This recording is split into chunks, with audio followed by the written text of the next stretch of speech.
David Pepper is a lawyer, a writer, and a political activist, professor, former elected official, and he served as the chair for the Ohio Democratic Party from 2015 to 2021.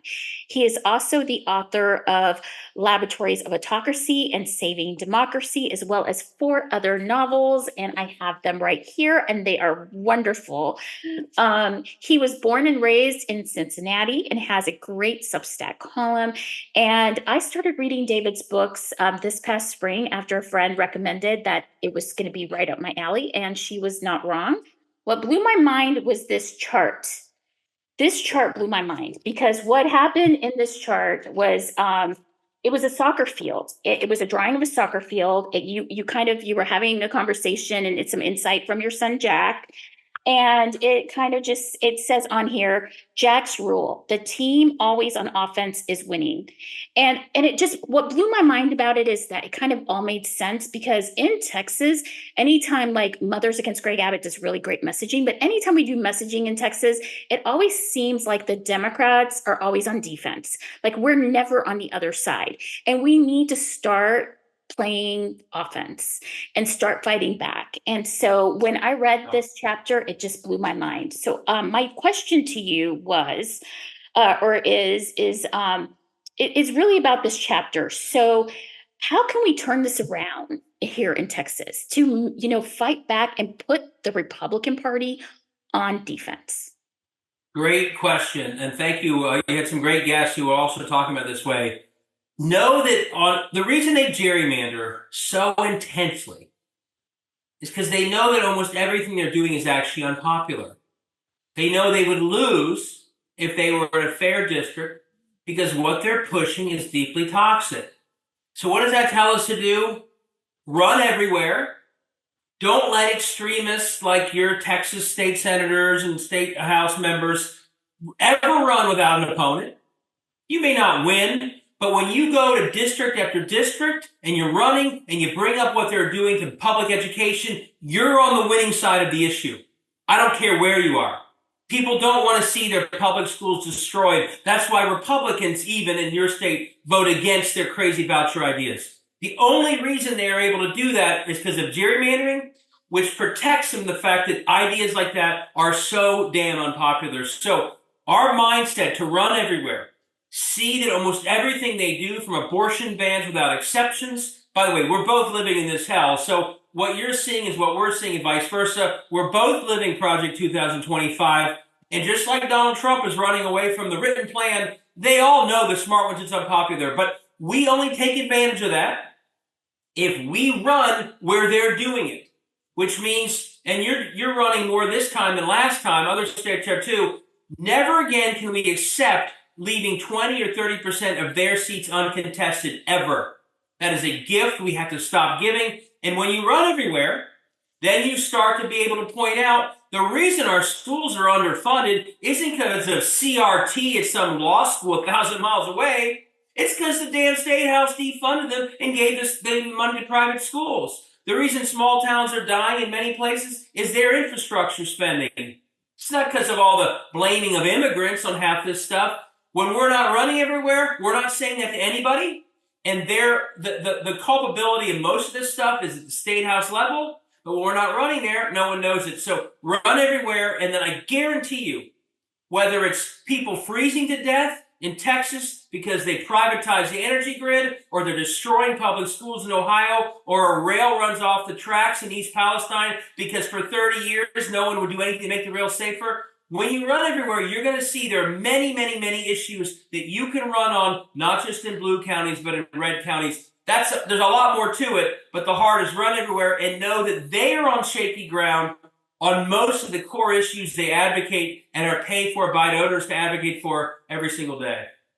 Yeah, absolutely. So Texas has a humongous voting apathy problem, and I showed some information at the top of the show. And like, there's actually a county this past primary, Harris County, 84% of Harris County did not vote in the primary.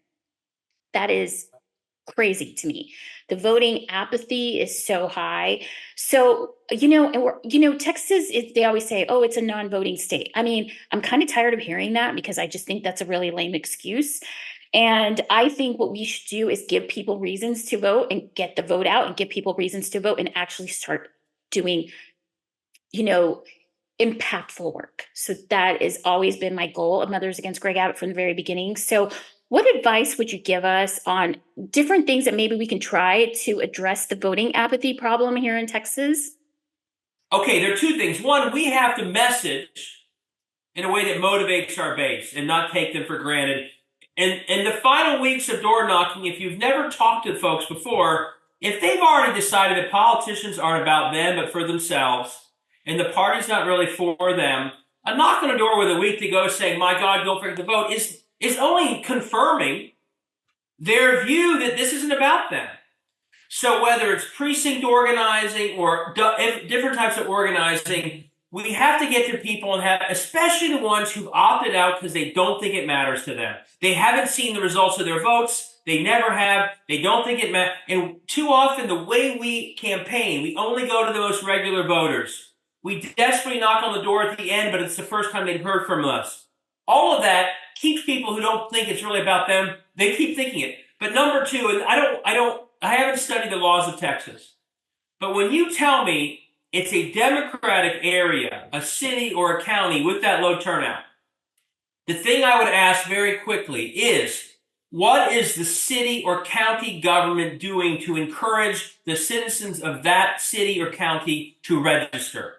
Because the State House spends all of its time in your government money just figuring out how to keep the voters in these cities from voting.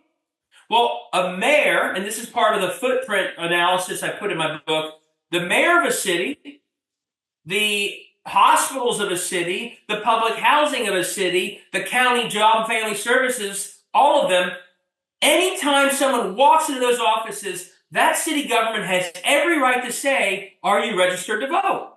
Or, hey, you have a new public housing, you're in a new unit of public housing. When you sign up, you've changed your address. When you walk into your new unit, are you given a voter registration form?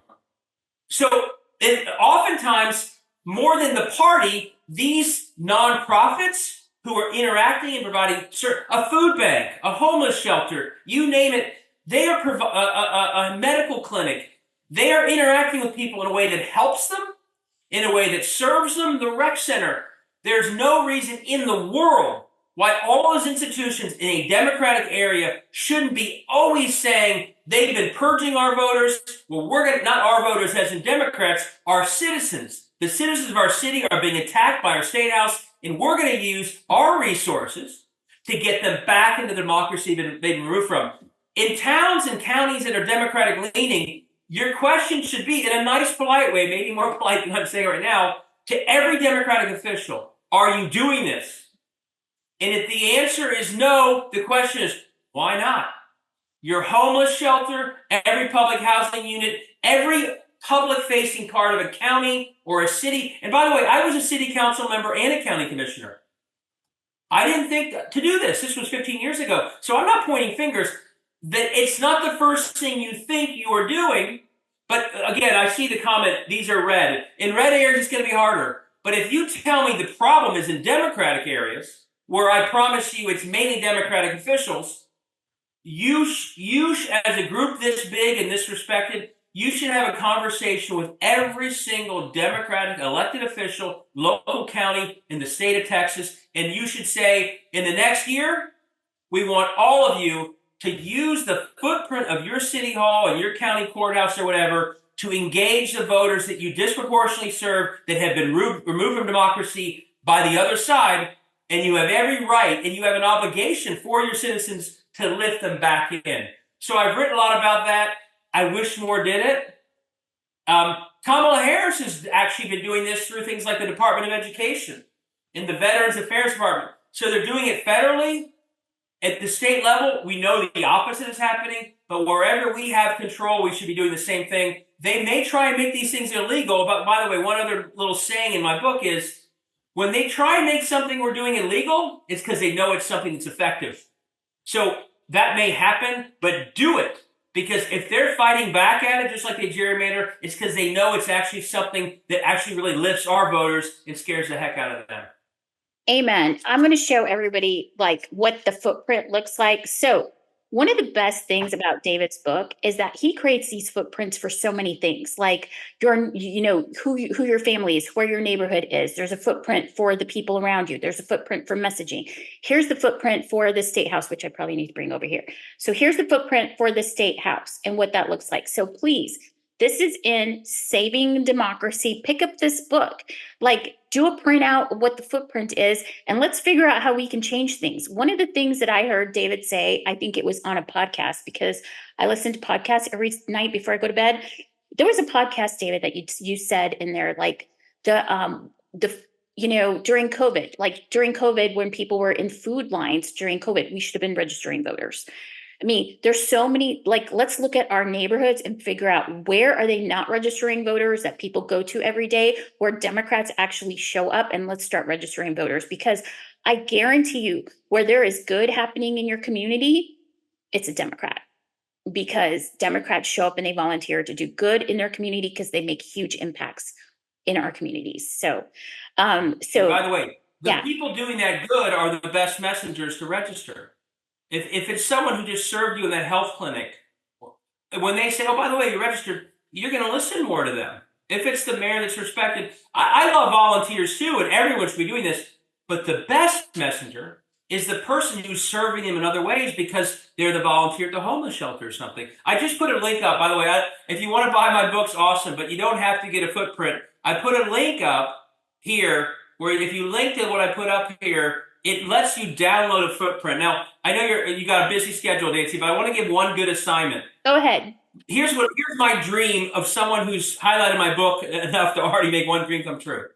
What I would say long term, a core group from your group, you should all fill out the footprint and do whatever you can from it, and then have the group report back a few months later to one another. This was my footprint, and this is what I did, and this really worked well, and this didn't. But if we start collectively doing that and learning from one another, then it gets much, much bigger. So if everyone in this great group all did a footprint, the scale would be huge. But if then you all reported back, let's say you all did something between now and November, and then you reported back next January, here's what we all did. And I worked with my alumni group, and I did this, and I volunteered at the hospital, I did this. You could all report back and all figure out from another what were the best things you all did. That's when we start to scale up communities that feel like they're kind of undervoting. That's how you start to change that, I think, long term. That's amazing. Well, that's really great advice. And I feel so honored that you're joining us tonight. And you know what, David, I'm going to take you up on bringing you to Texas. We're going to figure out a way to bring you to Texas, because in Texas, we need your ideas. We need new ideas. We need to see what is working in other areas of the United States, and we need to start implementing things that have worked and learn from one another. So I love the work that you do. So thank you so much for joining us this evening. I really appreciate it.